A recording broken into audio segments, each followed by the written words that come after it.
একটা জঙ্গল, সেখানে সাপও রয়েছে আবার ব্যাঙও রয়েছে এবং সব পশু পাখিরা রয়েছে।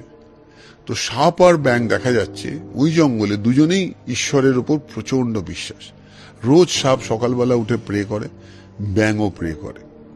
তো যথারীতি একটা দিনের ঘটনা, ব্যাঙ সকালে উঠে প্রে করছে, ঈশ্বর তুমি এত করুণাময়, আজকে আমার জন্মদিন, আমার বাচ্চাদের জন্য আমি এক্সট্রা খাবার নিয়ে আসতে চাই, তোমার কাছে প্রার্থনা করি আজকের দিনটা আমায় শুভ করো। সেম জঙ্গলে আরেক প্রান্তে এক বিরাট বড় সাপ, সে প্রায় 7-8 দিন কোনো খাবার পায়নি। তো তার প্রশ্ন ঈশ্বরের কাছে, ঈশ্বর তুমি তো করুণাময়, আজকে আমি আশা করব আমি 7 দিন খাইনি, আজকে অন্তত খাবার দাও যাতে আমি মুক্তি পাই, বেঁচে যেতে পারি। ঈশ্বরের কাছে দুজনেই কি সেম, সমান। সো ঈশ্বরের ভাষায় ঈশ্বর দুজনকেই কি দিল, তথাস্তু। তো যথারীতি দেখা যাচ্ছে ব্যাঙটা সারা দিন ধরে প্রচুর খাবার খেয়ে, কোলা ব্যাঙ গলার মধ্যে কিছুটা খাবার বাঁচিয়ে বাড়ি ফিরছে থপ করে।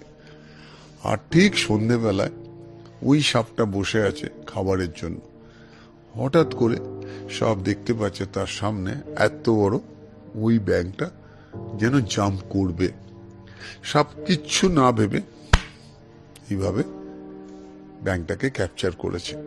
ইমিডিয়েটলি দুজনের প্রার্থনা চেঞ্জ হয়ে যাচ্ছে। সাপ আকাশের দিকে তাকিয়ে বলছে, ঈশ্বর আমি জানতাম তুমি আমাকে করুণা করবে, একটাই অনুরোধ তোমার কাছে,